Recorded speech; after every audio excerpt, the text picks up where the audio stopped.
फरमान अली साहब ने कुरान के हाशिए पे लिखा कि खुद मुफस्सिरीन और रावी तो कहते हैं ये आयत अली की शान में है, लेकिन खुद मौलाए कायनात ने फरमाया कि ये आयत कुल कफ़ा बिल्लाह मेरी शान में है। और उसके आगे लिखा कि इस आयत ने उतर के बताया, इसलिए मौलाए कायनात ही कायनात में वो वाहिद हस्ती हैं जिन्होंने मिंबर पे बैठ के कहा सलूनी मुझसे पूछो जो चाहे पूछो, इसलिए कि मैं आलिमे किताब हूँ, मैं आसमानी इल्म रखता हूँ।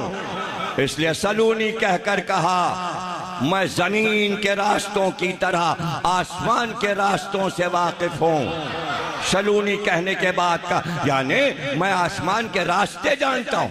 आज इंसान आसमान में रास्ते तलाश कर रहा है, शिटिलें भेज भेज के रोक रहा है ताकि हम आसमानों में रास्ता तलाश करके वहां तक पहुंच सकें जहां मखलूकात आबाद हैं। ये भी हमारे आइम्मा ने बताया कहां कहां मखलूकात आबाद है। इमाम सादिक ने फरमाया कि जैसे तुम आज इस दुनिया में रह रहे हो, बिल्कुल इसके मुकाबिल दुनिया के उस पार आफताब के उस तरफ तुम इस किनारे पर हो और उस किनारे पर एक और सैयारा बिल्कुल जमीन जैसा है और वहाँ पानी भी है और हवा भी है। वहाँ एक मखलूक आबाद है जो तादाद में तुमसे ज्यादा है, जो तादाद में तुमसे ज्यादा है, लेकिन उस पूरे कुरे पर जितने लोग आबाद हैं वो सिर्फ ये जानते हैं कि 14 मासूम आए और वो रातों दिन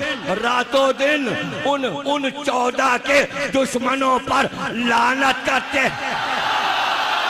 उस पार वहां उस पार मखलूक है, ये हमारे आइम्मा बता रहे हैं।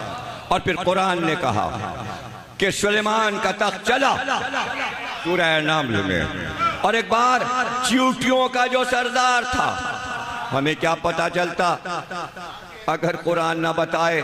चींटियों के सरदार ने अपनी कौम से कहा जल्दी भागो और सब लोग अपने अपने घरों में जाओ, बिलों में घुस जाओ, इसलिए कि सुलेमान का लश्कर आ रहा है, तख्त सुलेमान आ रहा है। कहाँ तख्त हवा पर कितने मील ऊपर उड़ रहा था। लोग कहते पढ़ते पढ़ते मजलिस कभी जहाज बताने लगते हैं। अरे अहमकों, जहाज ना बताऊं तो क्या करूं? अगर सुलेमान का तख्त ना होता तो साइंसदान के तस्वुर में जहाज कैसे आता कि हवा पे हम जहाज उड़ा सकते हैं? अबे कुरान से लिया ना, आइम्मा से पता चला ना, उनको पैगंबरों से पता चला, जब भी तो तस्वुर आया तो ना बताएं, तो अब बताना तो पड़ेगा। इसलिए कि मैं तो बहुत जहाज़ों का सफ़र करता हूँ। 2 हफ्ते के लिए मैं अमेरिका गया था, 2 हफ्ते के लिए गया था, तकरीबन 16 सफ़र 17 सफ़र किए मैंने। महफिल पढ़ी, दूसरी स्टेट में पहुंच गए 8 घंटे, कैलिफोर्निया, वहाँ से पढ़ा 4 घंटे में, वहाँ से पढ़ा मैं, वहाँ ह्यूस्टन पहुंच गए, वहाँ पहुंच गए, इधर पहुंच गए, उधर पहुंच गए। यानी स्टेट के नाम और उनकी दारुल हुकूमत और सब कहाँ याद करें। बगदीर का जलसा, गदीर का जलसा, गदीर का, विलायत अली विलायत, और हर एक ने अपने इमाम बाड़े का नाम, किसी ने शिकागो वालों ने अली वलीउल्लाह नाम रखा हुआ है, किसी ने अल मुर्तज़ा रखा हुआ, जो न्यूयॉर्क का बड़ा सेंटर अल इमाम अली सेंटर। सुलेमान के लिए कोई लिमिट थी? जब जहाज 40-45 हजार फीट पे बुलंद ऊपर जा सकता है स्पेस में, और रॉकेट जो है वो चांद तक जा सकता है, तो सुलेमान का तख्त कितनी ऊपर उड़ेगा? क्या बिल्कुल जमीन से मिल के उड़ेगा? भाई तो बीच में मखलूक आबाद है, तो नीचा तो उड़ नहीं सकता। पता चला जहाज जो है वो अंचोली के तारों पर से होता हुआ चला जा रहा है।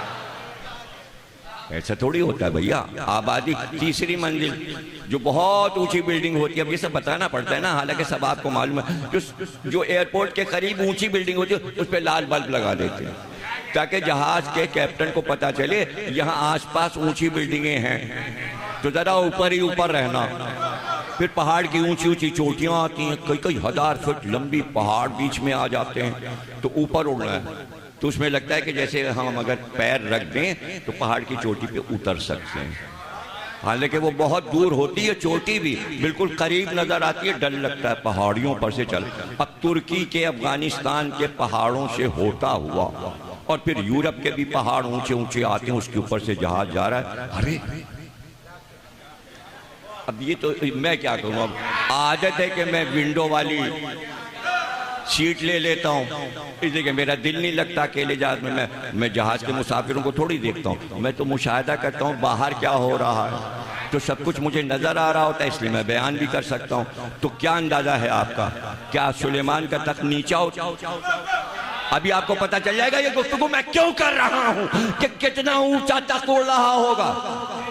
3 मील लंबा तख्त है, इसलिए ऊपर उड़ रहा होगा, तो 45,000 फीट की बुलंदी से ऊपर उड़ रहा होगा। लेकिन कुरान ये कहता है कि चींटी के सरदार ने कहा भागो, इसलिए कि सुलेमान का लश्कर आ रहा है। जैसे ही आवाज हुई, अल्लाह कहता है सुलेमान ने चींटी की आवाज सुन ली। अरे इतनी मेहनत क्यों की है, अरे क्यों इतनी देर से ये बोल रहा हूं।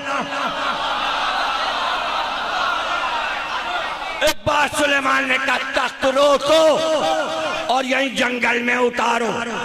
इत्तेफाक से उस वक्त तक अफ्रीका के बर्रे आजम पे उड़ रहा था। ये भी हम ही बता सकते हैं, किताबें जो छानी हैं। अब तुम मुझसे कहोगे फेसबुक पे किताब का नाम बताइए कि तख्त अफ्रीका पे उड़ रहा,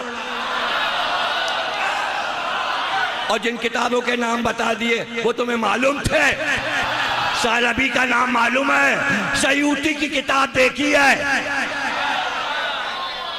अरे बड़ी बात है अगर आपने फरमान अली का कुरान देख लिया, भाई वही पढ़ लीजिए, उर्दू का घर में होगा।